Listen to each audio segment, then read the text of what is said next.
అమరావతిలో మాజీ ప్రధాని వాజ్పేయి జయంతి వేడుకల కార్యక్రమం నిర్వహించారు.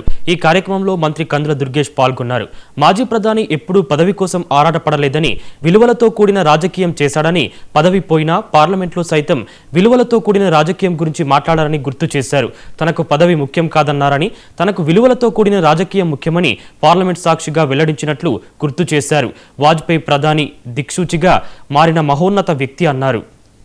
వారు చెప్పింది విలువలతో కూడినటువంటి రాజకీయాలు ఏ రకంగా రోజు రోజుకి నానాటికి రాజకీయాల్లో విలువలు దిగజారిపోతున్నాయనేటువంటి మాటని స్పష్టంగా చెప్పడం మాత్రమే కాకుండా పదవి పోయిందనేటువంటి బాధ నాకేమాత్రం లేదు, కేవలం విలువలు దిగజారిపోతున్నాయనేటువంటి మాట మాత్రమే నేను ఇక్కడ చెప్తున్నా అనేటువంటి విషయం చెప్పి ఇవాళకి కూడా నాకు తెలిసి పార్లమెంటు సాక్షిగా వచ్చినటువంటి అద్భుతమైనటువంటి ఉపన్యాసాల్లో అది అగ్రస్థానంలో నిలబడుతుందనేటువంటి మాటను కూడా ఈ సందర్భంగా మనం గుర్తు చేసుకోవాలి.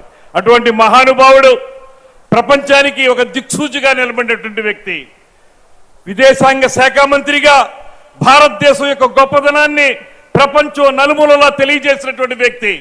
ఎక్కడైనా బయట మాట్లాడవలసి వచ్చినప్పుడు ఎక్కడా కూడా ప్రతిపక్షం స్వపక్షం అనేటువంటి మాట లేకుండా భారతదేశం యొక్క గొప్పదనాన్ని మాత్రమే, భారతదేశంలో ఉన్నటువంటి నాయకులు వారు ప్రతిపక్ష నాయకుల స్వపక్ష నాయకులు అనేటువంటి మాట పక్కన పెట్టి వారందరి గౌరవాన్ని నిలబడడానికి నిరంతరం కృషి చేసినటువంటి నాయకుడు